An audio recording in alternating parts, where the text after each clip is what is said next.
Hi ಎಲ್ಲರಿಗೂ ನಮಸ್ಕಾರ. ನಾನಿವತ್ತು ಮಸಾಲ ಇಡ್ಲಿ ಫ್ರೈ ತೋರಿಸ್ತಿದ್ದೀನಿ.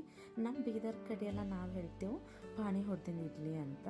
ಇದಕ್ಕೆ ನಾ ತರಕಾರಿ ಏನು ಕರಿಬೇವು, ಕೊತ್ತಂಬರಿ, ಕ್ಯಾಪ್ಸಿಕಮ್ಮು, ಉಳ್ಳಾಗಡ್ಡಿ, ಟೊಮೆಟೊ ಮತ್ತು ಇಡ್ಲಿ ಸಣ್ಣ ಸಣ್ಣ ಪೀಸಾಗಿ ಕಟ್ ಮಾಡ್ಕೊಂಡಾದ್ಮೇಲೆ ಬಾಣಲಿ ಗ್ಯಾಸಿನ ಮೇಲಿಟ್ಟು ಸ್ವಲ್ಪ ಎಣ್ಣೆ ಹಾಕ್ಕೊಂಡಿದ್ದೆ. ಸ್ವಲ್ಪ ಎಣ್ಣೆ ಹಾಕ್ಕೊಂಡು ಪಾಣಿದಾಣಿ ಹಾಕಿದ್ದೆವು. ನಾವು ಇದಕ್ಕೆ ಪಾಣಿದಾಣಿ ಅಂತ ಹೇಳ್ತೇವೆ. ಇದ್ರಾಗೆಲ್ಲ ಜೀರಿಗೆ, ಸಾಸಿವೆ ಎಲ್ಲ ಕಲಸಿಟ್ಕೊತೇವೆ.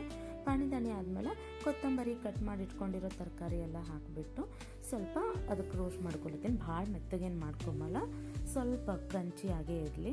ಹಿಂದಕ್ಕೆ ನಮ್ಮ ಮಮ್ಮಿ ಎಲ್ಲ ರಾತ್ರಿ ಇಡ್ಲಿ ನೆನ್ನಿನ ಇಡ್ಲಿ ಇದ್ದರೆ ಮುಂಜಾನೆ ಎದ್ದು ಫೋನೆ ಹೊಡ್ಕೊಡ್ತಿರು. ಇವಾಗ ಹುಡುಗರೆಲ್ಲ ತಿಂಬಲ್ಲ ಅಂತ ಹೇಳಿಬಿಟ್ಟು ಬಿಸಿ ಇಡ್ಲಿನೇ ಕಟ್ ಮಾಡಿಕೊಂಡು ಹಿಂಗೆ ಫ್ರೈ ಮಾಡಿ ಬಾಕ್ಸ್ ಹಾಕ್ಕೊಡ್ಬೋದು. 5 ನಿಮಿಷದಲ್ಲಿ ಆಗೋದಿದು. ಸ್ವಲ್ಪ ಅದೆಲ್ಲ ವೆಜಿಟೇಬಲ್ ಫ್ರೈ ಆದಮೇಲೆ ಅದಕ್ಕೆ ಕಟ್ ಮಾಡ್ಕೊಂಡಿರೋ ಇಡ್ಲಿ ಹಾಕ್ಕೊಂಡು ಇಡ್ಲಿಗೆ ಉಪ್ಪು, ಖಾರ, ಮಸಾಲ, ಜೀರಿಗೆ ಪೌಡರು ನಿಮ್ಮ ಮನೇಲೆಲ್ಲ ಏನೇನಿದೆಯೋ ಅದನ್ನೆಲ್ಲ ಹಾಕ್ಕೊಂಡು ಸ್ವಲ್ಪ ಅದನ್ನೆಲ್ಲ ಚೆನ್ನಾಗಿ ಕಲಿಸ್ಕೊಬೇಕು. ಚೆನ್ನಾಗಿ ಕಲಿಸ್ಕೊಂಡು ಆದಮೇಲೆ ಮೇಲ್ಗಡೆ ಕೊತ್ತಂಬರಿ ಹಾಕ್ಕೊಂಡು ಸರ್ವ್ ಮಾಡಿದ್ರೆ ಬಿಸಿ ಬಿಸಿಯಾದ ಇಡ್ಲಿ ಫ್ರೈ ರೆಡಿ ಆಯ್ತದ. ಮಸಾಲ ಇಡ್ಲಿ ಫ್ರೈ ರೆಡಿ ಆಯ್ತದು. ಬೇಕನ್ನೋರು ಲೆಮನ್ ಹಾಕ್ಕೋಬೋದು. ವಿಡಿಯೋ ಇಷ್ಟ ಆದರೆ ಸಬ್ಸ್ಕ್ರೈಬ್ ಮಾಡಿ.